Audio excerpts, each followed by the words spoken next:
যে কথা বলতে চাই অনুষ্ঠানের ৩২তম পর্বে আপনাদের স্বাগত জানাচ্ছি। আমি মোস্তফা ফিরোজ। আমাদের অতিথি আজকে আবু আলম মোহাম্মদ শহীদ খান, সাবেক সচিব। তার পাশে আছেন রেদওয়ান খান বোরহান, আওয়ামী লীগ নেতা, এবং আছেন মোহাম্মদ মিজানুর রহমান, সাবেক সাধারণ সম্পাদক, ঢাকা টেক্সাস বার অ্যাসোসিয়েশন। তিনজনকে স্বাগত জানাচ্ছি। দর্শক, আমরা যেই বিষয়ে নিয়ে আমরা আলোচনা করতে শুরু করেছিলাম সেটা হচ্ছে গতকাল থেকে, সেটা হচ্ছে উপজেলা নির্বাচনের উপজেলা কেমন হচ্ছে আসলে এই নির্বাচনটি, সেটি নিয়ে কথা হচ্ছে। আপনারা জানেন যে এই নির্বাচনটি আওয়ামী লীগ যেমন বিএনপি যেমন বর্জন করেছে, আবার আওয়ামী লীগ আবার প্রতীক দিয়েও এই নির্বাচনটি করার কারণে একেবারে সব ক্ষেত্রেই শুধুমাত্র নৌকার প্রার্থীরা, অন্যান্য রাজনৈতিক দলের অংশগ্রহণ খুবই কম দেখা যাচ্ছে। এই অবস্থায় নির্বাচনের জৌলুস হারিয়েছে বা প্রতিদ্বন্দ্বিতা হচ্ছে না, তার মধ্যেও আবার সংঘর্ষের খবর আছে, দুজন মারা গেছে, তার মধ্যে আবার আছে বর্জনের খবরও। সব মিলিয়ে আসলে নির্বাচনটা কেমন হচ্ছে, এর গতি প্রকৃতি কী, সেটি নিয়ে বিশ্লেষণ করব। তবে শুরুতে আমরা দেখাবো আজকে নির্বাচন কমিশনার মাহবুব তালুকদার এক সংবাদ সম্মেলন করেছেন, তার একটু বক্তব্য দেখে আমরা আলোচনায় ফিরি।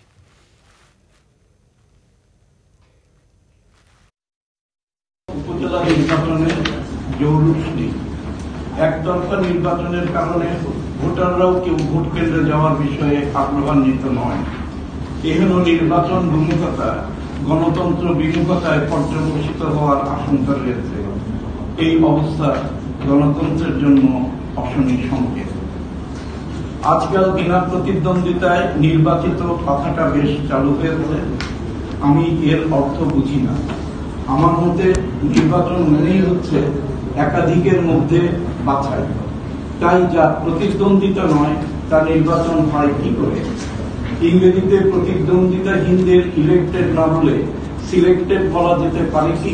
ভবিষ্যতে অবাধ, সুষ্ঠু, গ্রহণযোগ্য, বিশ্বাসযোগ্য, আইনানুগ ও উন্মুক্ত নির্বাচন হলে এবং সকল প্রার্থীর সমান অধিকার নিশ্চিত হলে সকল দল তাতে অংশগ্রহণ করবে বলে আশা করা যায়। নির্বাচন ব্যবস্থাপনার পদ্ধতি পরিবর্তন করে নির্বাচন কখন হবে, কিভাবে হবে, এই সিদ্ধান্ত সম্পূর্ণ নির্বাচন কমিশনের কাছে ন্যস্ত হলে ভোটারদের উপস্থিতির জন্য আর হাত উতাস করতে হবে না। জি দর্শক, আমরা শুনলাম। আলম ভাই, আপনাকে দিয়ে শুরু করতে চাই। এই যে ১১৬টি নির্বাচন দ্বিতীয় ধাপে আজ হলো, সেখানেও দেখা যাচ্ছে ভোটার উপস্থিতি খুবই কম, এবং আগেই বিনা প্রতিদ্বন্দ্বিতায় 48 জন নির্বাচিত হয়েছেন, এবং প্রতিদ্বন্দ্বিতা না থাকায় চেয়ারম্যান পদেই ভোট হয়নি 16টা উপজেলায়। এই অবস্থায় এবং মাহবুব তালুকদারের বক্তব্য, মানে এই নির্বাচনের একটি অবস্থান নিয়ে একটা সবার মধ্যেই কিন্তু আলোচনা হচ্ছে। আপনার কাছে কীভাবে আপনি দেখছেন এই নির্বাচনটা? না, মাহবুব তালুকদার সাহেব যেটা বললেন তার আসন থেকে উনি যেটা ঠিক মনে করেছেন বলেছেন, কিন্তু তাহলে তো আইনের বিষয়ে কথা বলতে হবে যে আমাদের আইন তো বিনা প্রতিদ্বন্দ্বিতায় নির্বাচিত হওয়াটাকে বাড়িত করে না। তাহলে এখন চিন্তা করতে হবে যে আইনের সংস্কার, ওনার বক্তব্যটা, মৌলিক বক্তব্যটা ঠিক আছে। মানে আমরা যদি নির্বাচনের কথা বলি এবং ভোটের কথা বলি, সিলেকশন মানেও কিন্তু নির্বাচন, মানে ওই অর্থে।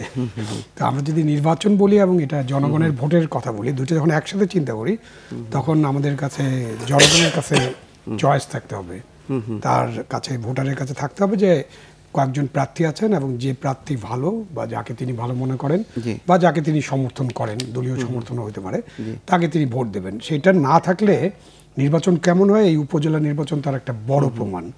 বড় প্রমাণ এই জন্য যে এই নির্বাচনের ফলাফলটা হলো নিশ্চিত কে জিতবে।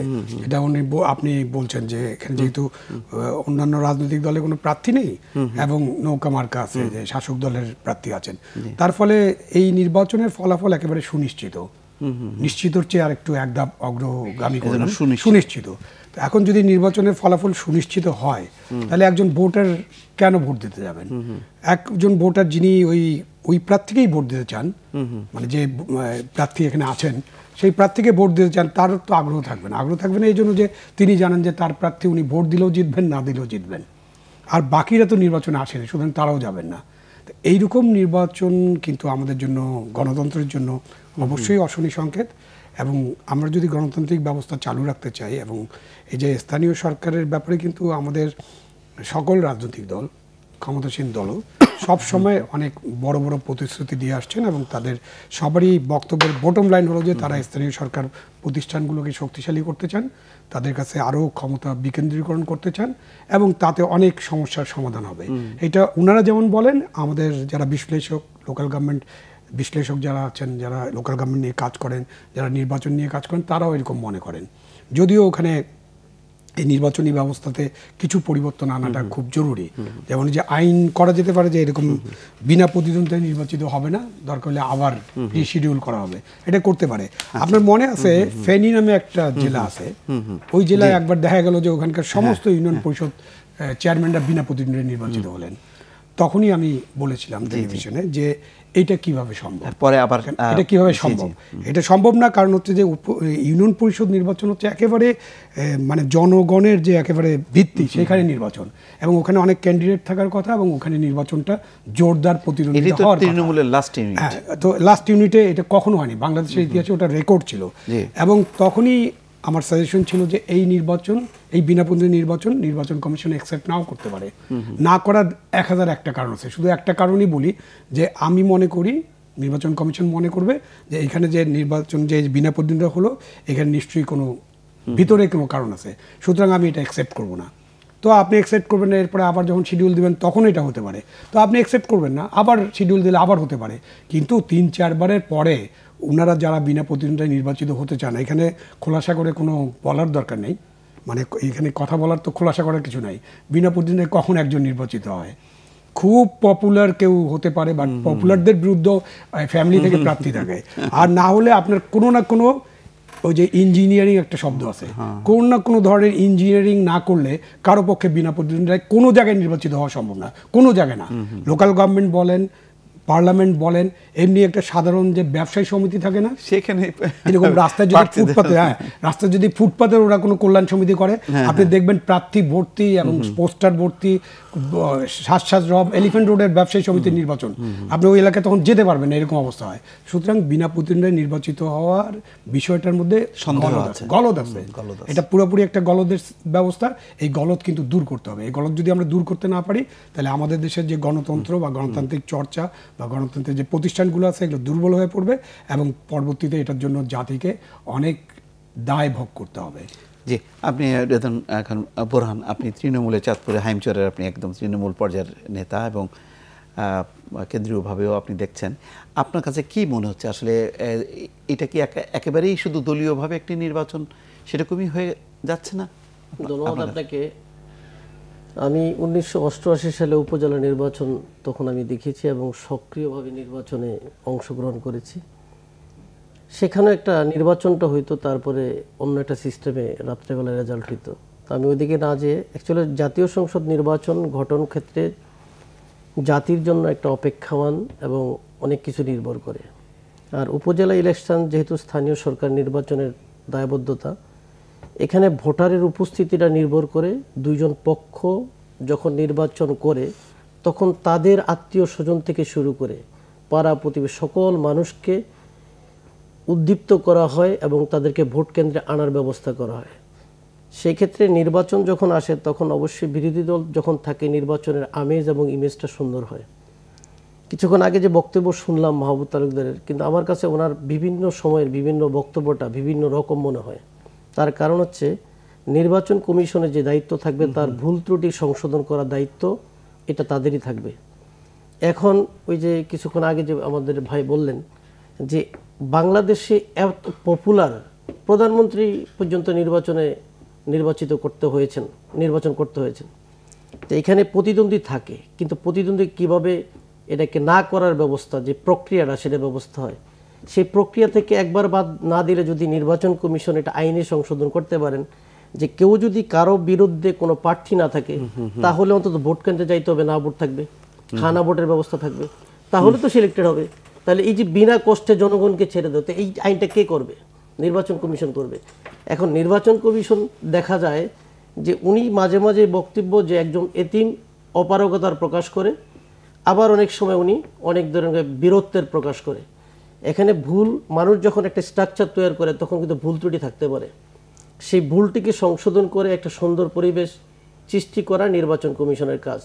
মানুষকে ভোট দেওয়ার জন্য এবছর বিএনপি যেহেতু নির্বাচন করে না, স্বাভাবিক কারণেই আমাদের দলের যারা নির্বাচন করতেছে তারাও আওয়ামী লীগের কেউ। তো সেই ক্ষেত্রে আমরা চাঁদপুর এলাকায় আমি দেখছি যে এখানে নির্বাচন এবং মাননীয় প্রধানমন্ত্রী বলেছেন যে ভোটে কারচুপি যেন না হয়, যে প্রতিদ্বন্দ্বী করে বেরিয়ে আসবে।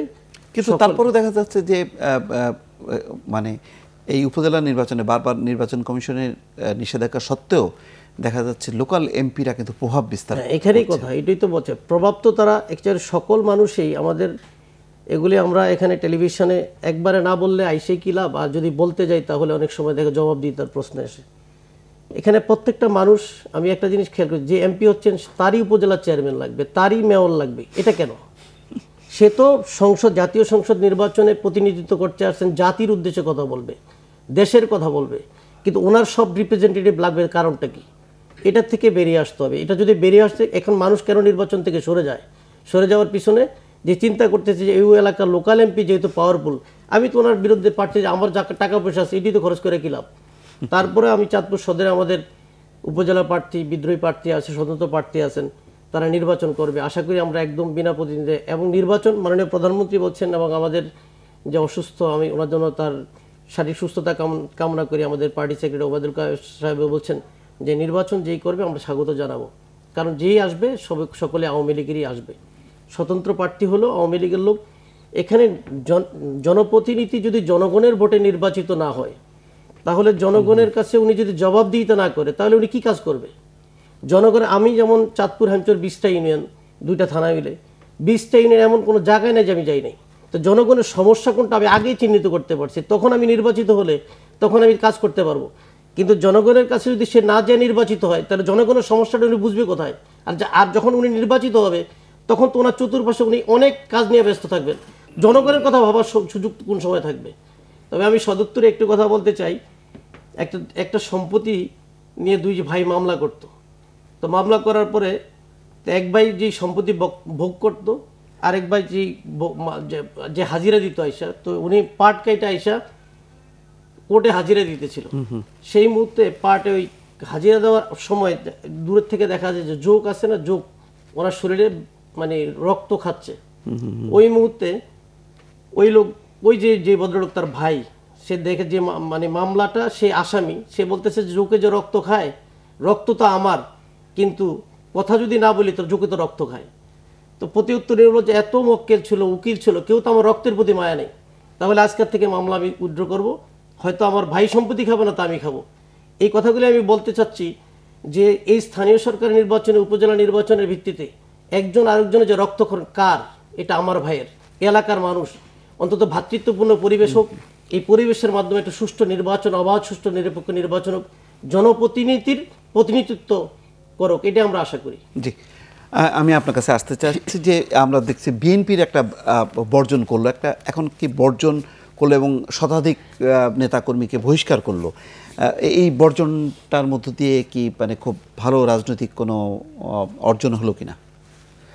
এই বর্জনটা অত্যন্ত জরুরি হয়ে গেছে। আমি একটু পিছনের দিক থেকে আসতে চাই যে 5ই জানুয়ারি নির্বাচন যদি দেখে থাকেন, বিএনপি এই নির্বাচনটি বর্জন করেছিল। বর্জন করায় দেখা গেছে 154 জন বিনা প্রতিদ্বন্দ্বিতায় হয়েছিল, বাকিরা যে কোনোভাবে একটা নির্বাচনের মাধ্যমে এসেছিল।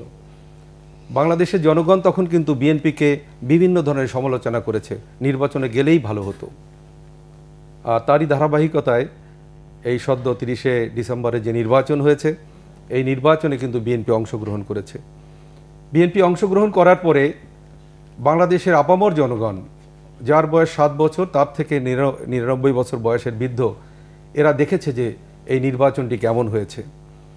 আমি যদি আরেকটু আগে যাই, 5ই জানুয়ারি 2014 পরে যে উপজেলা নির্বাচনটি হলো, বিএনপি জাতীয় সংসদ 10ম জাতীয় সংসদ বর্জন করলেও তারা কিন্তু উপজেলা নির্বাচনে অংশগ্রহণ করেছিল। সেই নির্বাচনে প্রথম এবং দ্বিতীয় ধাপ, তৃতীয় ধাপ পর্যন্ত, প্রথম ধাপ সম্পূর্ণ ফেয়ার হয়েছিল, দ্বিতীয় ধাপে কিছুটা, তৃতীয় ধাপে এসে দেখা গেল যে মানে যখন দেখলো যে বিএনপি আসন সংখ্যা বেড়ে যাচ্ছে, তখন কিন্তু নির্বাচন ওই ইঞ্জিনিয়ারিং বা যেটা বলে শুরু হয়ে গেল, এবং পঞ্চম এবং ষষ্ঠ ধাপে নির্বাচনগুলোতে কিন্তু বিএনপি শেষ পর্যন্ত টিকে থাকতে পারে নাই, সেখানে 100% নৌকার জয় হয়েছে। এবছর জাতীয় সংসদে নিয়ে আপনারা দেখেছেন যে অবস্থা হয়েছে, উপজেলা নির্বাচনে তার কোনো ব্যতিক্রম হবে না, এটা বিএনপি বুঝে ফেলেছে। ওখানে হানাহানি হবে, বিএনপির প্রার্থীরা মামলায়, গায়েবী মামলায় জড়িয়ে যাবে। এ কারণেই আমার ধারণা যে বিএনপি এই নির্বাচন থেকে সরে এসেছে। তবে দুঃখজনক যে আজকে কিছুক্ষণ আগে আমরা যেটা দেখলাম, মাহবুব তালুকদার সাহেব উনি সাংবাদিক সম্মেলন করে যেসব কথা বলেছে, উনি কিন্তু জাতীয় নির্বাচনের আগেও এইভাবে অনেক কথা বলেছিলেন। আমার মনে হয় যে নির্বাচন কমিশনার হয়ে তার যারা সঙ্গী আছে তাদের সঙ্গে তার মতবিরোধ চলছে কন্টিনিউয়াসলি। আজকে শুধু আওয়ামী লীগের একটি দলীয় নির্বাচন হচ্ছে, আপনি দেখেছেন গতকাল 2 জন মারা গেছে জয়পুরহাটের কালাইয়া উপজেলায়, এবং 23 জন গুরুতর আহত হয়েছে, শতাধিক সেখানে আরও আহত আছে। একটি দলের 2টি গ্রুপের মধ্যে যে অবস্থা, বিএনপি ক্ষমতায় আসলে আপনি অনুভব করতে পারতেন যে কত লোকের কত যান এবং মালের ক্ষতি হতো। সেখানে দোকান ভাঙচুর করা হয়েছে, হুন্ডায় কিন্তু আগুন দেয়া হচ্ছে।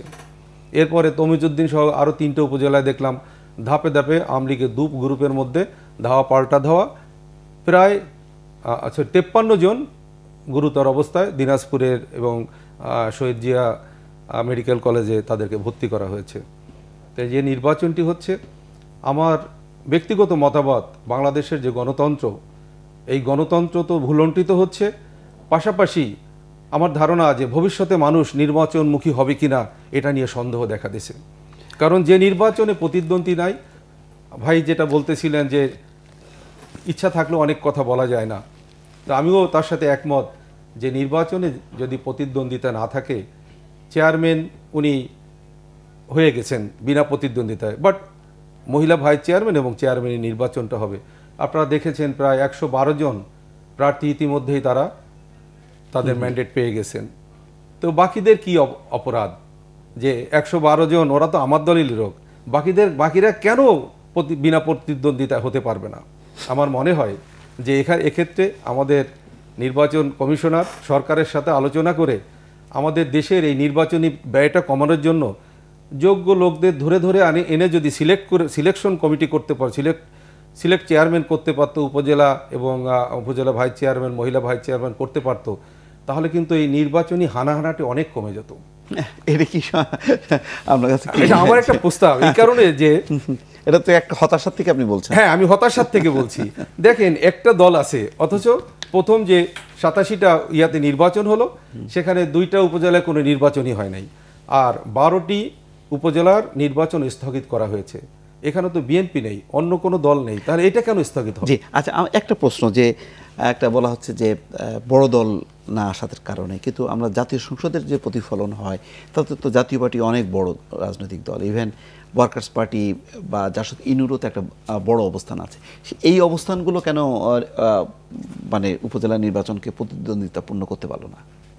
না, আমরা বড় দল যখন বুঝি, আসলে নির্বাচনের যে রেকর্ড, সেই রেকর্ড অনুযায়ী তো বিএনপি এখন 12% বা 13% দলে রূপান্তরিত হয়েছে, যেটা আগে 35-36% ছিল। যদি আমরা ওই নির্বাচনের ফলাফলটাকে আমলে নেই, এখন আমলে না নেওয়ার তো অনেক কারণ আছে, এবং অনেকে আমলে নেন না, অনেকে নেন।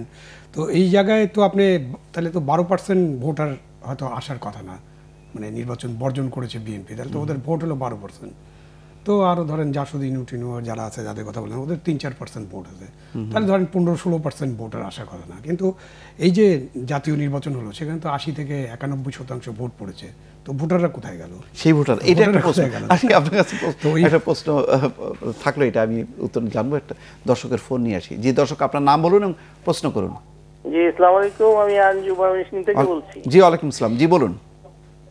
প্রশ্নটা হলো জনাব মিজানুর রহমান সাহেবের কাছে, এই দেশ স্বাধীন হওয়ার পর থেকে আজকে যে নির্বাচন হয়েছে, মানে আজকে পর্যন্ত যে নির্বাচনগুলো হয়েছে, তার মধ্যে একটা নির্বাচনের সন তারিখ বলতেন উনি যে সবচেয়ে বেশি ফেয়ার, গ্রহণযোগ্য এবং সবার কাছে ভালো মনে হয় বা অনুসরণীয়। উনি বলতেন একটু শুনতাম। ইসলাম ধন্যবাদ আপনাকে। আপনারা স্বৈরাচার পতনের পরে 91 নির্বাচন আপনারা যদি দেখে থাকেন, আমি মনে করি যে এই নির্বাচনটি সব দলের অংশগ্রহণমূলক নির্বাচন হয়েছিল। সেখানে 100% একটা ফেয়ার নির্বাচন হয়েছিল। এরশাদ সাহেবের পতন আপনারা দেখেছেন এবং তার পতনের মাধ্যমে একটি গণতান্ত্রিক একটি সরকার এসেছিল। 1996 নির্বাচনটিও যথেষ্ট ফেয়ার হয়েছে। 96 নির্বাচনে আওয়ামী লীগ ক্ষমতায় আসে এবং 91 নির্বাচনে বিএনপি ক্ষমতায় আসে। সেখানে কিন্তু আজকের মতো রাত 3টার মধ্যে নির্বাচন শেষ হয়ে যায় নাই। আজকে মানুষ ভোট কেন্দ্রে যাবে। আগেকার দিনে আমরা দেখেছি যে ভোট আসলে ঈদের আমেজ পরিলক্ষিত হয়েছে। রাত 12টা 1টা 2টা পর্যন্ত মানুষের দ্বারে দ্বারে ভোটাররা গিয়েছে, কর্মীরা গিয়েছে, ভোটারের আত্মীয় স্বজন, পাড়া প্রতিবেশী তারা ভোট কেন্দ্রে বিচরণ করেছে। আপনি যদি আজকের উপজেলা নির্বাচন দেখে থাকেন, আমি জানি না আপনার কোথায় অবস্থান, আমার এলাকাতে ভোটার যারা তারা 80% ভোটার জানে না যে আগামী দিন এখানে নির্বাচন হচ্ছে অথবা হবে কি না। কারণ তাদের ধারণা ভোট হলেই বাকি, না হলেই বাকি। ভোটে তো একজনই আছে, এক দলের 2 জন আছে, এদের মধ্যে একজনই হয়ে যাবে। তো আমি মনে করি যে আপনার প্রশ্নের উত্তর পেয়ে যাবেন। আজকের ভোটের তুলনায় 1996 এবং 91 ভোট অনেক চমৎকার হয়েছে। জি, আপনি যেটা যে এই ভোটারদেরকে সংগঠিত করা গেল না কেন, নাকি এই ভোটার না, সেটা আমি একটু আগে বললাম যে ভোটাররা যখন নিশ্চিত হয়ে যায় তখন তো সে ভোট দিতে যাবে না। এবং জাতীয় নির্বাচনে যে ধরনের উদ্দীপনা ছিল বা যেভাবে কাজ করা হয়েছে সে কারণে হয়তো এত বেশি ভোটার গিয়েছে। তবু ওই ভোটারের এত বেশি ভোটার কাস্ট হওয়া নিয়ে অনেক কথা আছে, এগুলো অনেকবার আলোচনা হয়েছে। না, বাংলাদেশের কনটেক্সটে কত % ভোটার যেতে পারে, তো 60 থেকে 70 ভাগের বেশি ভোটার যাওয়ার কথা না, কোনোভাবেই না। কারণ হলো আপনি যদি হিসাব করেন দেখবেন যে ওই ভোটের সময়ে আমাদের যে 1 কোটি মানুষ বাইরে আছে যারা কাজ করেন, আমি অন্য দেশের নাগরিকের কথা বলছি না, বাংলাদেশের নাগরিক তারা ভোটার কিন্তু তারা বাইরে কাজ করেন। সো 10% তো এমনিতে নাই। 10% লোকজন কিন্তু ভোটের তো 15 লক্ষ কর্মচারী লাগছে ভোটে, আরও আইন শৃঙ্খলা রক্ষাকারী বাহিনী আছে, জেলখানা আছে, হসপিটাল আছে, তো বিভিন্ন জায়গা থেকে, এবং গার্মেন্টস তো বন্ধ দেওয়া হয়নি, সেখানে 50-60 লক্ষ নারী শ্রমিক কাজ করে। তো এদের তো কোনো বন্ধ ছিল না, একদিন বন্ধ দিলে তো তারা উপরে যে ভোট দিয়ে আসতে পারবে না। So another 10% was not there. So 20% তো আপনার নাই, তাহলে আপনার 80%-এর মধ্যে ভোটাভুটি হবে। তো 80%-এর মধ্যে 81% বা 91% তো যেতে পারে না। এটার উত্তর আমাদেরকে খুঁজতে হবে। আমি জানি না ঠিক কোথায় উত্তরটা আছে, আমাদের খুঁজতে হবে। কেউ কেউ বলেন যে 2009 নাকি 87% ভোট পড়ছিল, আমি জানি না, তখনও এই প্রশ্ন করা উচিত ছিল, তখনও একই অবস্থা ছিল, একই ধরনের। 2009 হয়তো গার্মেন্টস শিল্প 2-3 দিনের জন্য বন্ধ ছিল কিনা আমার জানা নেই, কিন্তু আমাকে ওই উত্তরটা খুঁজতে হবে যে ভোটারটা কি। আর উনি যেটা বলছেন একটু আগে যে উপজেলা নির্বাচনে বা যে কোনো লোকাল গভর্নমেন্ট নির্বাচনে ভোটারদেরকে নিয়ে যায় তৃণমূল পর্যায়ের মানুষরা, সেই অ্যাক্টিভিটি নাই নিশ্চিত। ইভেন আওয়ামী লীগের লোকজন, মানে আওয়ামী লীগের মনে করেন এক একটা উপজেলায় এত বড় দল, তারা নিজেরাই বলেন তাদের মধ্যে অনেক গ্রুপিং থাকতে পারে, অনেকের আশা আকাঙ্ক্ষা থাকতে পারে। তো এখন কর্মীরা ভোট দিতে যেতে চায় না, কারণ হলো যে আওয়ামী লীগের মধ্যে থেকে 3 জন প্রার্থী, কাকে ভোট দিয়ে কার বিরাগ ভাজন হবে। একটা এইরকম বিদ্যমান পরিস্থিতিতে অনেকে বলছেন যে মানে প্রতীকটা যদি না থাকতো তাহলে হয়তো কিছুটা প্রতিদ্বন্দ্বিতা হতো বা জৌলুসটা ফিরে আসতো। এখানে আসলে প্রতীকটা মৌলিক সমস্যা না, আমি ওটা বলে নেই। এখানকার মৌলিক সমস্যা কিন্তু আমাদের সিস্টেমের। প্রথম মৌলিক সমস্যা হলো যেটা আমরা কথা বলার চেষ্টা করছি, যে বিনা প্রতিদ্বন্দ্বিতায় নির্বাচন অ্যাকসেপ্টেবল হবে না, এটা আইন করে দেওয়া উচিত। যে কোনো লোক বিনা প্রতিদ্বন্দ্বিতা হলে ধরে নেওয়া হবে যে ওখানে কিছু আছে, সো ওইটা হবে না, আমরা বিনা প্রতিদ্বন্দ্বিতায় কোনো নির্বাচন অ্যাকসেপ্ট করব না, এরকম একটা আইন করতে পারেন সরকার এবং নির্বাচন কমিশন। কিন্তু এইখানে অন্য অসুবিধা, লোকাল গভর্নমেন্ট নির্বাচনে একটা বড় অসুবিধা হচ্ছে লোকাল গভর্নমেন্ট সিস্টেম। আমাদের পুরা সরকার, সব ইউনিয়ন পরিষদ, উপজেলা পরিষদ, আপনার মিউনিসিপ্যালিটি এবং এখানে হচ্ছে এখানে অন্য একটা বড় ধরনের সমস্যা আছে। বড় ধরনের সমস্যা হলো দেশটা চলতেছে পার্লামেন্টারি পদ্ধতির সরকারে, আর আপনি কিন্তু ওই সব জায়গায় আপনি প্রেসিডেন্সিয়াল ফর্ম রেখে দিয়েছেন, মানে আপনি একজনকে নির্বাচন করছেন। এখন এই যে নির্বাচনে যে বিনা প্রেসিডেন্ট হওয়ার যে ইউনিয়ন পরিষদ চেয়ারম্যান হলে সব ক্ষমতা আমার কাছে, উপজেলা পরিষদ চেয়ারম্যান হলে সব ক্ষমতা আমার কাছে, মেয়র হলে সব ক্ষমতা আমার কাছে, আপনি এটাকে পার্লামেন্টারি সিস্টেমে চলে যান, যেটা পৃথিবীর অনেক দেশে আছে, আমাদের পাশের দেশও আছে এবং খুব ভালোভাবে কাজ করতেছে। আপনি ইউনিয়ন পরিষদে 12টা আসন আছে, আপনি 12টা জায়গায় নির্বাচন করেন, আপনি মার্কা দিয়েই করেন, মার্কা লাগবে, লাগবে কেন এটা আমি বলছি। আপনি উপজেলা পরিষদের গঠনটাই তো একটা আজগুবি গঠন। এখানে চেয়ারম্যান আছে আর ভাইস চেয়ারম্যান আছে, তাই না? 3 জন নির্বাচিত হয়, 3 জন, আর ওইখানে সমস্ত ইউনিয়ন পরিষদ চেয়ারম্যানরা এসে বসে। তো ওখানে যদি অন এন অ্যাভারেজ 10 থেকে 12টা ইউনিয়ন থাকে, তো 10 জন ইউনিয়ন পরিষদ চেয়ারম্যান যদি আসে, বাকি 3 জন তো মাইনরিটি, যে কোনো সময় থেকে নক আউট করে দিতে পারে। তো আপনার পুরো সিস্টেমটাই একটা মানে ইয়ার মধ্যে গোলমেলে আছে। আপনি যদি এখন আমরা ইউনিয়ন পরিষদগুলোকে ধরে সীমানা ধরে আমরা যদি ওইখান থেকে উপজেলার জন্য একজন করে নির্বাচিত করি এবং সেই একজন এসে তাদের প্রেসিডেন্ট চেয়ারম্যান এবং ভাইস চেয়ারম্যান নির্বাচন করবে, যেভাবে পার্লামেন্টে হচ্ছে সেভাবে করলে কিন্তু এত মারামারি দলাদলি এসব হবে না। এখন মার্কা কেন লাগবে? মার্কা এই জন্য লাগবে, যখন এই রিফর্ম প্রস্তাবটা দেওয়া হয়েছিল তখন আমি লোকাল গভর্নমেন্ট সচিব ছিলাম, আমরাই রিফর্ম প্রস্তাবটা দিয়েছিলাম। যদিও সচিবদের রিফর্ম করার কাজ না, সচিবদের কাজ যেভাবে গভর্নমেন্ট চলে সেটা করা, বাট আমরা রিফর্ম প্রস্তাব দিয়েছি। তখন প্রশ্ন ছিল এরকম যদি করা হয় তাহলে তো লোকজন টাকা দিয়ে কিনে নেবে। 10 জন নির্বাচিত হলো, এর মধ্যে যার কাছে বেশি টাকা থাকবে সে অন্য 5 জনকে কিনে ফেলবে। এই কেনা কিভাবে বন্ধ করা যায়? সেই জন্য আমরা যে ছাগল বেচা কেনা বন্ধ করার জন্য 70 ধারা যেরকম আছে সেরকম আমরা বললাম ঠিক আছে মার্কা দিয়ে দেওয়া হবে, তাহলে যে মার্কা মেজরিটি পাবে তাদেরই চেয়ারম্যান হবে। তো এটাই ইজি প্রসেস ছিল এবং এটা করা দরকার, এটা একসময় করতে হবে। যতক্ষণ এটা করবেন না ততক্ষণ আপনি কোয়ালিটি এনশিওর করতে পারবেন না। আপনাকে শুধু একটা উদাহরণ দিয়ে আমি অন্যদের সুযোগ দিব। আপনি ধরেন ঢাকা সিটি কর্পোরেশনে একটা মেয়র নির্বাচন হচ্ছে, আপনি প্রার্থীদের কথা চিন্তা করেন, সব হেভিওয়েট প্রার্থী, এরকম 10-12 জন পাওয়া যায়। আর আপনি যখন কাউন্সিলর নির্বাচন হয় তখন কি দেখেন? প্রার্থী খুঁজে পাওয়া যায় না, মানে আপনার মন মতো প্রার্থী পান না। এখন যদি আমরা ওই সিস্টেমে যাই, সব হেভিওয়েট যাদের মেয়র হওয়ার ইচ্ছা আছে তারা সবাই কাউন্সিলর প্রার্থী হবেন এবং তারা নির্বাচনে জৌলুস ফিরিয়ে আনবে এবং নির্বাচিত হয়ে চেষ্টা করবেন মেয়র হওয়ার, কারণ উনি তো মেয়র হইতে পারছেন না ডাইরেক্টলি। সুতরাং উনাকে নির্বাচনে যেতে হবে, উনার এলাকায় নির্বাচিত হতে হবে, সুতরাং উনাকে ভোটার আনতে হবে, নির্বাচিত হয়ে তারপর উনি আসবেন। সেই জন্যই মার্কা দেওয়া হয়েছে। সুতরাং মার্কাটা কিন্তু মৌলিক ত্রুটি না, মৌলিক ত্রুটি হলেও আমাদের যে ব্যবস্থাটা চালু আছে, যে কাঠামোটা আছে, কাঠামোর মধ্যে মৌলিক ত্রুটি এবং এটা ঠিক করতে হবে। জি, ধন্যবাদ। আসছি আপনাদের কাছে আসছি। দর্শক, একটা ছোট্ট বিরতি নিয়ে ফিরছি, সঙ্গে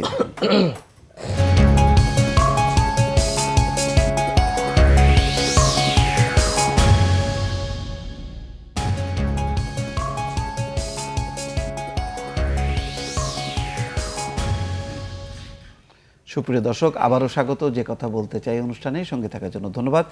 আমরা আলোচনা করছি, দর্শক আপনারা অংশ নিতে পারেন, টেলিফোনের মাধ্যমে ছোট করে প্রশ্ন বা মতামত দিতে পারেন। জি, রেদওয়ান খান বলুন। জি, আমি এই আবু আলম সাহেবের প্রশ্ন সূত্র ধরে আরেকটু কথা বলতে চাই। সেটা হচ্ছে যে আমি আরেকটা সংশোধনী আইনের মাধ্যমে, এই টেলিভিশনের মাধ্যমে একটা প্রস্তাব রাখতে চাই।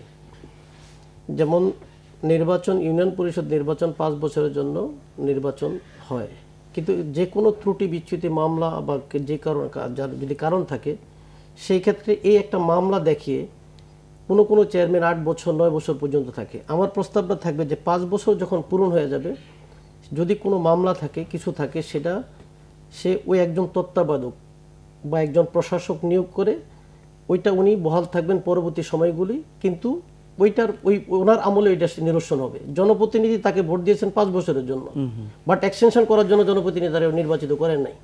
এই সুযোগে অনেক চেয়ারম্যানরা এইভাবে বহাল থাকে। আর আমার মিজান সাহেবের কথার সূত্র ধরে অ্যাকচুয়ালি আজকে যে এইখানে যে অন্যায়টুকু যে ওনারা যে বিবেচনা করতেছে, অ্যাকচুয়ালি ভোটের অধিকার হরণ করছে কারা? হানা ভোট কারা দিয়েছেন এবং একতরফা নির্বাচন কারা করছেন? সেই বিএনপি সরকার। তো এখন যদি পিছনের দিকে যদি চিন্তা করা যায়, তাহলে অ্যাকচুয়ালি আমার কথা হচ্ছে যে আমি একজন ভুল করবে সেটাকে আমি সেদিকে যাব না। বঙ্গবন্ধু যে জন্য বাংলাদেশকে স্বাধীন করেছেন ওনার নেতৃত্বে, এখানে আমরা যদি we are all Muslim people, এখানে মুসলমান যদি আমাদের সবচেয়ে বড় কোনো জিনিস দিয়ে, কোনো কিছু দিয়ে আমরা নিরসন করা সম্ভব না, সেটা হচ্ছে যদি আমার বিবেককে আমি জাগৃত না করতে পারি, আমার ভোটের অধিকারটাকে যদি সুন্দরভাবে মানুষকে প্রয়োগ করার সুযোগ করে না দিতে পারি।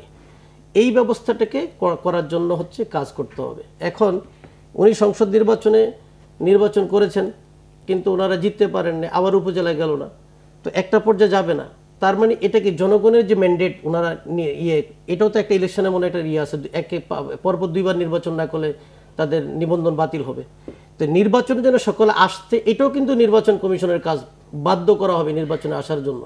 এখন জনগণকে আবার সাথে নিয়ে তাদের যখন অন্যায় হবে সেটার বিরুদ্ধে তারা প্রতিবাদ করার জন্য তারা আবার আন্দোলন করবে।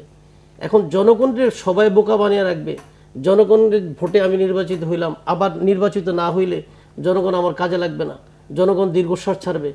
কিন্তু বঙ্গবন্ধু তো এটা বলে নাই। বলছে যে অ্যাকচুয়ালি যদি কেউ ন্যায্য কথা বলে ওইভাবেই তো সে এইভাবেই তো দেশটাকে স্বাধীন হয়ে আসছে। এখন হানা তারপরে 81 নির্বাচন, একজন প্রশ্ন করেছেন যে সঠিক নির্বাচন, বহুত 2008-এ যে নির্বাচন এটাও কিন্তু একটা সুন্দর নির্বাচন হয়েছে। তারপর 14 একদম ধারাবাহিকভাবে নির্বাচন। এই বছর যে উপজেলা নির্বাচন যেটা হচ্ছে, আমি আশা করব এই টেলিভিশনের মাধ্যমে সকল মানুষকে এবং চাঁদপুরের মানুষকে আমি বলবো যে কোনো ভয়ভীতি না মনে করে, ভয়ভীতি উপেক্ষা করে সকলে ভোট কেন্দ্রে আসবেন। এবং যেহেতু প্রার্থী মানে স্বতন্ত্র প্রার্থীও আছেন, ওনারাও আওয়ামী লীগের, আপনাদের মন মতো প্রার্থীকে নির্বাচিত করবেন। মানুষের যে ঘরে বসে দীর্ঘশ্বাস না ছেড়ে অন্তত রাস্তায় এসে, কেন্দ্রে এসে অন্তত আপনার দীর্ঘশ্বাসটা ছাড়েন এবং প্রতিবাদের ভাষাগুলি প্রকাশ করেন। মানুষ যখন ব্রিটিশের শাসন, আইবের শোষণ আন্দোলন ছিল, তখনও কিন্তু মানুষ এরকম নেতা খুঁজে পায় নাই, বিএনপি ছিল না, বা তখন কিন্তু একজন নেতৃত্ব সেইভাবে বেরিয়ে আসছে। মানুষ কিন্তু আল্লাহর কাছে বলছে যে অ্যাকচুয়ালি আমাদেরকে এমন এক নেতা দাও যে নেতা আমাদেরকে মুক্ত করতে পারে। হিন্দুরা ভগবানের কাছে ফরিয়াদ করছে, কিন্তু নেতা কিন্তু আবিষ্কার হয়েছে সে বঙ্গবন্ধুর নেতৃত্বেই। তারপরে এই শোষণ, ব্রিটিশ শাসন, তার পাকিস্তানের শোষণ, সব কিছু বেরিয়ে এসে আমরা বাংলাদেশে পেয়েছি। তারভাবে এইটাও আমরা চাই যে সকল মিলে এই সুন্দরভাবে আমরা আবার আগামী দিনে একটি সুষ্ঠু, অবাধ, সুষ্ঠু, নিরপেক্ষ নির্বাচন, এই যে সুন্দর সুষ্ঠু নির্বাচনটা যে সবার প্রত্যাশা, কিন্তু নির্বাচনের বর্জনের মধ্য দিয়ে রাজনৈতিকভাবে এটাকে কি ঘরে তোলা যাবে নাকি না বিএনপি প্রমাণ করতে পারলো যে বিএনপি ছাড়া নির্বাচন জৌলুসহীন হলো, সুতরাং এটি তাদের রাজনৈতিক সফলতা? আপনি কি মনে করেন? ঠিক আছে, আপনি একটা চমৎকার প্রশ্ন করেছেন। আমি প্রথমে একটু অন্যদিকে যাচ্ছি, সেটা হলো যে বিএনপি 14% ভোট নাকি 48% ভোট, সেটা কিন্তু জনগণের মুখে মুখে উঠে এসেছে। আমি গায়ের জোরে 80% বা 87%, আমার এলাকায় 98-9% ভোট কাস্ট হয়েছে, এটা কিন্তু প্রমাণ আছে। তো 98% ভোট, তাহলে বিএনপি তো ওখানে দরকারই নাই, ওখানে তো 100% আওয়ামী লীগের লোক হয়ে গেছে, নৌকার প্রতীকের লোক হয়ে গেছে। তো বিএনপি কত পার্সেন্ট আছে এটা এই নির্বাচনে আমাদের সিইসি নিজেই কিন্তু বারবার বলছে যে এবার 43% ভোটার উপস্থিত হয়ে গেছে। তাহলে 43-এর বাইরে যারা থাকে তাহলে কি ধরে নেবে এরা বিএনপি করে অথবা সাধারণ মানুষ?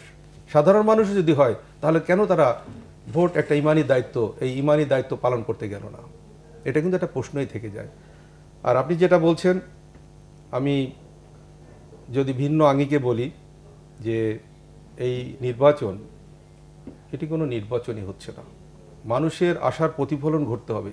একটি বিশেষ দল, সেটা আওয়ামী লীগ হোক অথবা বিএনপি হোক, তাদের আশা পূরণের জন্য কোনো নির্বাচন হতে পারে না। বঙ্গবন্ধুর একটি কথা আমি গত পরশুদিন টেলিভিশনে দেখতেছিলাম যে ঘুষমুক্ত বাংলাদেশ হতে হবে, তার লাউড ভয়েসে বলতেছিল গণতন্ত্রভাবে এ দেশকে চালাতে হবে। তাহলে কি গণতন্ত্র? আজকে বঙ্গবন্ধু কন্যা আমাদের দেশের মাননীয় প্রধানমন্ত্রী। আমি তো মনে করি, বিশেষ করে আমি লজ্জা পেয়েছি বঙ্গবন্ধুর এই কথায়, যে সে কি বলে গেছে, আওয়ামী লীগ কী করতেছে। এই ভোটের যতই আমরা 14%, 20%, মৃত লোকের ভোট হয়ে যাচ্ছে সব জায়গায়, এবং সেটা একেবারে প্রমাণিত যে মৃত ব্যক্তির ভোট হয়ে গেছে। তাহলে আসলে কত পার্সেন্ট লোক বিএনপি করে অথবা আওয়ামী লীগ করে? আমার মনে হয় এই দিকে না যেয়ে আমাদের উচিত আগামী দিনের একটি গণতান্ত্রিক রাষ্ট্র, আজকে রাষ্ট্রে যেভাবে ডেভেলপড হচ্ছে, আজকে দেশ যে পর্যায়ে পৌঁছে গেছে, সারা বিশ্ব এখন বাংলাদেশের দিকে তাকিয়ে থাকে, বাংলাদেশের পদ্মা ব্রিজ সহ বিভিন্ন উন্নয়নের দিকে। তার মানে কি এই যে শুধু ভোটটা বাদে আর সব ঠিক থাকবো? আজকের পত্রিকায় আমি দেখেছি যে বাংলাদেশের বিগত 10 বছরে প্রধানমন্ত্রী তার ফিরিস্তি দিচ্ছিলেন, তারা জঙ্গিবাদ ধ্বংস করেছেন, তারা শেখ মুজিব বঙ্গবন্ধুর করেছেন, রাজাকারদের বিচার করেছেন, খুনিদেরকে ফাঁসি দিয়েছেন। তো সব ঠিক আছে, তাহলে গণতন্ত্রটা কেন গলা টিপে হত্যা করা হচ্ছে? এই ভোটের জায়গাটায় যদি ফিরে যেতে পারি, তাহলে ওই ফাঁসিগুলোর সাথে এই ফাঁসিটাও কিন্তু মিলে যায়। ভোট ডাকাত আর গণতন্ত্র দুইটা কিন্তু এক হতে পারে না। আমার প্রস্তাব হচ্ছে যে আমরা যে কোনো কারণেই পটভূমির পরিবর্তন হয়েছে, যে কোনো কারণেই আজকে আওয়ামী লীগ বিনা ভোটে তারা ক্ষমতায় চলে যাচ্ছে, অথবা যে কোনো ইঞ্জিনিয়ারিংয়ের মাধ্যমে ক্ষমতায় যাচ্ছে, এখান থেকে বের হয়ে আসতে হবে দেশের স্বার্থে, গণতন্ত্রের স্বার্থে এবং বাংলাদেশের সাধারণ মানুষের স্বার্থে। বাংলাদেশ কিন্তু আর 5টি দেশের মতো না। আজকে দেখেন বাংলাদেশে একটা সমস্যা ছিল, অথচ জনগণ এখন বাংলাদেশের সবচেয়ে বড় আয়ের উৎস হয়েছে। ভাই যেটা বলেছে 10% লোক দেশের বাইরে আছে, তারা কষ্টে থাকুক ভালো থাকুক, তারা কিন্তু বাংলাদেশে রেমিটেন্স পাঠাচ্ছে। জি, একটু ফোন আছে। জি দর্শক আপনার নাম বলুন এবং প্রশ্ন করুন। জি, আমার প্রশ্নটা হচ্ছে আসলে যে ইলেকশনের নামে হচ্ছে, আসলে ইলেকশন হচ্ছে কিনা, আর আপনারা যে টকশো গুলো করছেন আগের টিআরপি কি এক পাচ্ছেন কিনা, কারণ আমরা তো টকশো দেখা বন্ধ করে দিচ্ছি। ইলেকশন তো এখন মানে নাটক মাত্র চলতেছে, টকশো কি নাটক করবেন আপনারা? বন্ধ করে দেন, দেখতেছি না তো, এটা চ্যানেল ঘুরাতে ঘুরাতে আসলে দেখতে পেলাম। ধন্যবাদ। আচ্ছা, বুঝতে পারছি, মানে টকশো নিয়েও হতাশা ওনার। জি আলম ভাই, টকশো নিয়ে তো হতাশা থাকতেই পারে, কারণ টকশোতে আমরা অনেক ভালো ভালো কথা বলি। এখন এখানে কথা বললে তো আর এটা কার্যকর করা হবে না, কারণ আমরা ক্ষমতা আমাদের কাছে নাই। আমরা শুধুমাত্র পরামর্শ বলতে পারি বা আমাদের মতামত বলতে পারি, এবং সেই মতামতটা যদি কেউ দয়া করে শুনেন, এবং সেটা জনগণ থেকে শুরু করে একেবারে রাষ্ট্রনায়ক পর্যন্ত সবারই জন্য মতামত, এবং এই মতামতটা যদি তারা দয়া করে শুনেন, তিনিও মতামত দিয়েছেন, তো এই মতামতগুলো শোনার মধ্যে দিয়ে একটা চর্চা হচ্ছে। মানে এটাও যদি বন্ধ হয়ে যায় তাহলে তো কিছুই থাকবে না। হ্যাঁ, মানুষকে সচেতন করা যাচ্ছে, মানুষের মধ্যে একটা, এই যে আপনি এখন কথা বললেন যে এই যে নাটক হচ্ছে, তো এই নাটক তো বন্ধ করতে হবে। আমরা তো নাটক চাই না, আমরা চাই গণতন্ত্রের মতো চলুক। আপনার কাছে যেটা নাটক মনে হচ্ছে, নাটক বন্ধ করেন। বন্ধ করার জন্য আপনিও এগিয়েছেন, আপনিও কথা বলেন, প্রতিবাদ করেন। আমরা সেই কাজটাই কিন্তু করার চেষ্টা করছি, যে আমরা এই গণতন্ত্রকে গণতন্ত্রের মতো চলতে দিতে চাই, এবং গণতন্ত্রের মতো চলতে না দিলে আপনার যে উন্নয়ন আর গণতন্ত্র কিন্তু পাশাপাশি চলতে হবে। এইটা অনেকের কাছে কেমন একটা আছে যে হ্যাঁ, দেশের উন্নয়ন হলে তো খুব ভালো, কিন্তু দেশের উন্নয়ন হলে খুব ভালো আর গণতন্ত্র না থাকলে ভালো, এইটা হবে না। কিন্তু গণতন্ত্র আর উন্নয়ন একই মুদ্রার এপিঠ ওপিঠ, সুতরাং উন্নয়নও থাকতে হবে, গণতন্ত্র থাকতে হবে। এবং আমার ধারণা, আমার ব্যক্তিগত মতামত বা রাষ্ট্রনায়করা, রাষ্ট্রচিন্তাবিদরা এটাই মনে করেন যে দেশে গণতন্ত্র যত সংগত, সেই দেশের উন্নয়ন তত সাস্টেনেবল হয়, সেই দেশে উন্নয়নটা টিকে থাকে। যেমন ধরেন যে আপনি যদি গণতন্ত্র না থাকে, তাহলে উন্নয়নের নামে দুর্নীতি, লুটপাট এসব হতে পারে, সেটা বন্ধ করতে হবে। তো তাহলে আপনাকে উন্নয়নের ফসলটা যদি তৃণমূল পর্যায়ে নিয়ে যেতে হয়, তাহলে আমার এখানে যদি গণতন্ত্র না থাকে, আর এখানে যদি 10% মিস্টার 10%-এর জন্ম হয় বা মিস্টার 20%-এর জন্ম হয়, তারা যদি এই টাকাটা নিয়ে যান এবং আপনার একটা টেন্ডারে যেখানে 100 কোটি টাকা খরচ করার কথা সেখানে 300 কোটি টাকা খরচ হয়, তাহলে তো সেই উন্নয়নের ফলাফলটা জনগণের কাছে পৌঁছবে না, তাতে জনগণের ক্ষতি হচ্ছে। গণতন্ত্র ওইটাকেই নিশ্চিত করে যাতে উন্নয়নটা স্বচ্ছতার ভিত্তিতে হয়, এবং গণতন্ত্র না থাকলে উন্নয়ন স্বচ্ছতার ভিত্তিতে হবে না। আপনার একটা কথা, এই যে আপনি যে প্রশ্ন করেছিলেন মুস্তফা ভাই, যে অ্যাকচুয়ালি বিএনপি 2014 নির্বাচন আসে নাই, 2019-এ 18 নির্বাচনে আসছে। তারপরে ওনারা, আপনারা অনেক প্রোগ্রামে দেখছেন, অনেক জায়গায় পিন্টু সাহেব যখন নির্বাচন করছে, আব্দুল সালাম পিন্টু, ওনার এলাকায় কোনো পোস্টার নেই। তাহলে প্রথমটা নির্বাচন বর্জন করে তারা টেস্ট করলো যে অ্যাকচুয়ালি আওয়ামী লীগ সরকার নির্বাচন তারা আসবে না। দ্বিতীয়টা তারা বুঝতো দেখে আগে নির্বাচন বর্জন করছে। তার অর্থটা কি? ওনারা কি নিজেরাই বর্জন করে পরীক্ষা করতেছে? আপনার যে প্রশ্নটা, তাহলে এটাই কি তারা দল টিকিয়ে রাখার জন্য? আরেকটি কথা হচ্ছে, বিএনপিকে লিডারশিপটা কে, কিভাবে লিডারশিপ আসতেছে? এখন সমস্ত ভুল যদি আপনি লিডারশিপের কাছে জনগণ যে চাপিয়ে দেন, এখনো লিডারশিপের যে ভুলটা, এটা তো ওনারা সমালোচনা করে না। যে অ্যাকচুয়ালি ও একজন বিদেশে থেকে যদি চিন্তা করে যে বাংলাদেশের মতো একটা দেশের নেতৃত্ব দিবে, এটা কি সম্ভব? এবং মনোনয়ন যদি এরা যদি নির্বাচনে নাই আসতো, তাহলে আজকে এটা কি যেরকম ভোটের কথা ওনারা বলতেছে, নমিনেশন বাণিজ্যের কথা কি এটা আলোচনা হয় নাই? কিভাবে ট্রান্সপারেন্সি হয়েছে হয় নাই? ফোন আছে। জি দর্শক, আপনার নাম বলুন এবং প্রশ্ন করুন। হ্যালো, জি শুনতে পাচ্ছি ভাই। শোনেন, আমার একটা আওয়ামী লীগের ওই নেতার কাছে একটা প্রশ্ন। জি বলেন।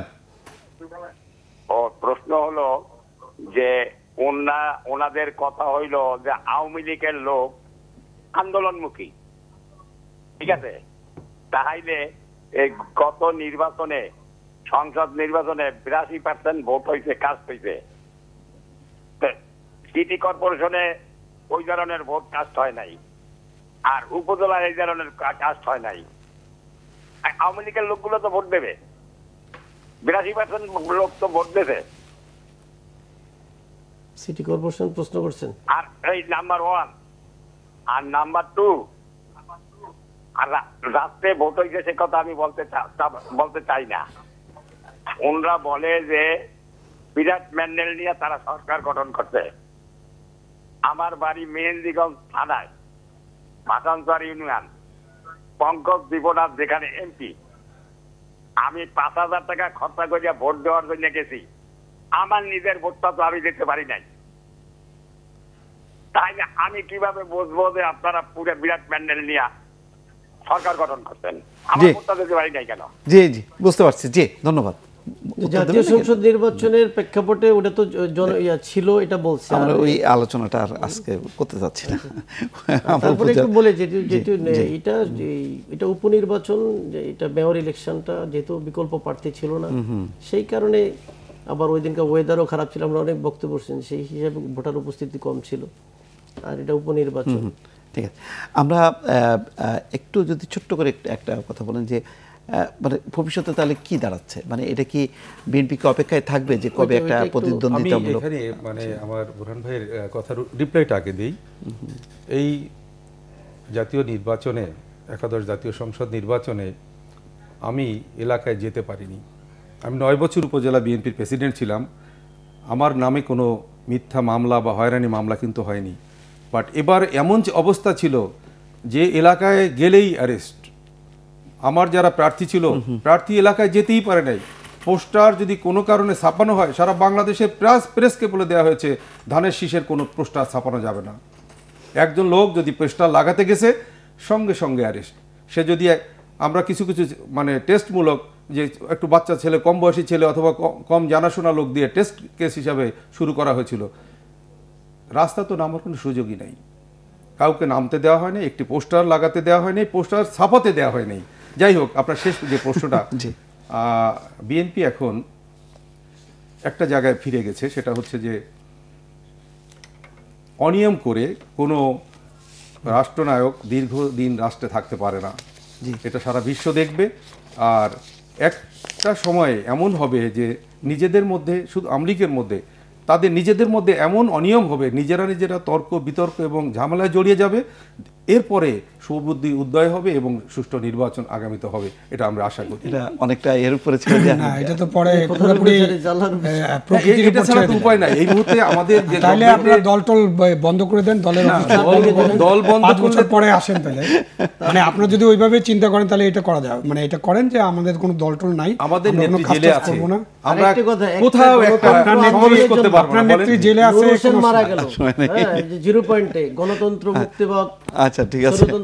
আসলে বিএনপি কে, আমি একটা লাস্ট লাইন বলি, আসলে বিএনপি কে যদি, বিএনপি কিন্তু যেটা বলার চেষ্টা করেছে উনি, বিএনপির জন্মটা কিন্তু ক্যান্টনমেন্টে হয়েছিল, কিন্তু 1991 সালে জনগণ ভোট দিয়ে আপনাদেরকে গণতান্ত্রিক দল হিসেবে স্বীকৃতি দিচ্ছে, এবং তারপরে আপনারা যেসব ভুল করেছেন সেই সব ভুল অন্য দলও ভুল করতেছে। আমরা যেহেতু বিএনপি একজন সামনে পেয়েছি তাকে বলছি, তারপরে আপনাদের যেসব ভুল ভ্রান্তি হয়েছে এগুলো একটু নিজেরা আত্মসমালোচনা করেন, দেখেন, এটা থেকে বেরিয়ে আসেন, দেখবেন যে আপনাদের জন্য। জি, আমরা অপেক্ষায় থাকলাম আজ পর্যন্তই। জি, ধন্যবাদ আপনাদের সবাইকে। দর্শক, আমাদের এই আলোচনা চলতে থাকবে। আগামীকালও আমরা এই উপজেলা নির্বাচনের পর্যালোচনা করব এবং অবশ্যই একটি নির্বাচন হবে, এবং তৃণমূল থেকে শুরু করে একেবারে উপর পর্যন্ত, সংসদ পর্যন্ত সব ক্ষেত্রে নির্বাচিত প্রতিনিধিরা থাকবে এবং সঠিক নির্বাচন হবে, সেই প্রত্যাশা সবারই। এবং আমরা এই আলোচনা আগামীকালও অব্যাহত রাখবো। এই সবাইকে দেখার আমন্ত্রণ জানিয়ে শেষ করছি। ভালো থাকুন, সুস্থ থাকুন সবাই।